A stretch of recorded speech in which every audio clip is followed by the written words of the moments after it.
This is life and death. We want to be very ethical about that. You don't want to over-trap, you don't want to over-hunt. You want to minimize suffering. You want to be respectful of the animals that we go after.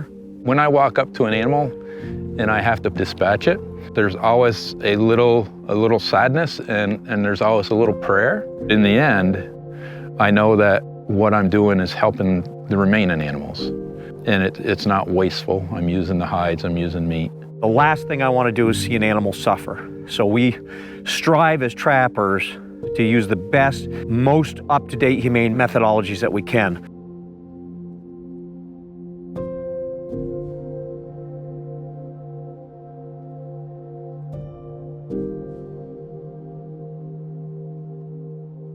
The traps that we're using have been tested by veterinarians, designed by wildlife biologists in order to ensure that whether it's a killing trap, it's going to be a quick death, and if it's a live restraining device, like a foothold or a cage trap, that animal's going to be comfortable and safe until someone gets there. A lot of folks think of a trap and they think of the cartoon bear trap with the giant teeth on it that Wile E. Coyote sets for the Roadrunner, right? I can admit that my perspective of it was those big bear claw teeth things that stab into their arm and rip them all up and they can't get out under any circumstance.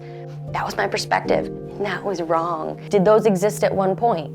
Yes, but we successfully outlawed them. The Vermont Trappers Association went to the state like 30 years ago and said, we want to outlaw traps with teeth. We do not feel that they're as humane, and it was outlawed by the state of Vermont. New York had an auto reintroduction program, as did Missouri. They used the same foothold traps that trappers use. And the goal there was to release animals unharmed. The coyote that we just released, when I released him, there was no blood on any of the toes. And as he ran off, he didn't appear to be any worse for wear. I released gray fox and red fox on one particular farm out of this particular trap, and I released them unharmed. All my bobcats, unharmed. There's no damage to any of these animals. Okay, here we go. Hopefully it'll run off. Okay, go on.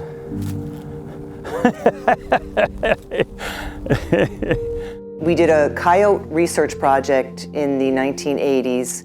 We did a bobcat research project in the 2000s where we used, in both cases, we used foothold traps. And the whole idea behind the research was you put a radio collar on them, let them go, and follow them for upwards of a month to 3 months to 6 months.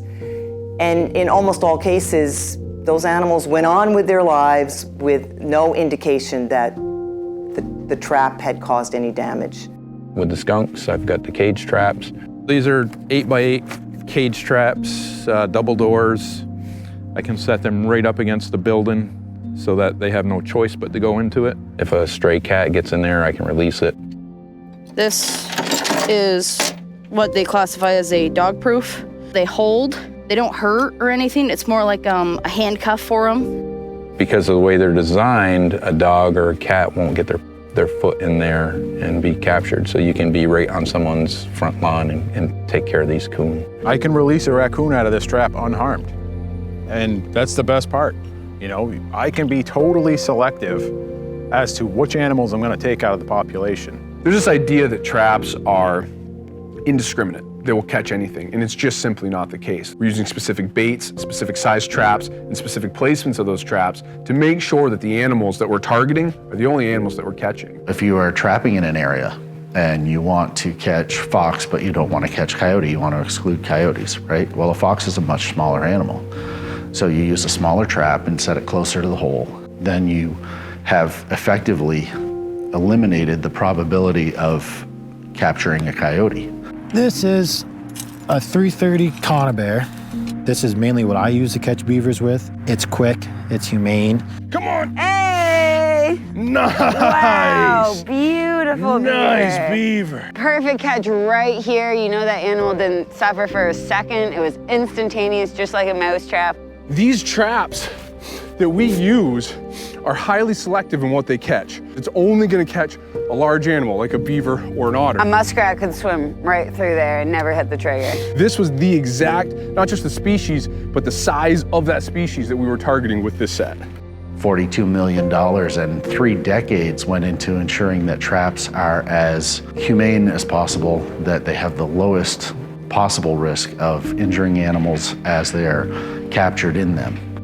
The leading researchers in wildlife, now not just one state, multiple states, with the Fish and Wildlife Service, state agencies, the universities in this country worked with veterinarians to refine these tools to come up with these best management practices. We are the first state to ever implement these best management practices as law.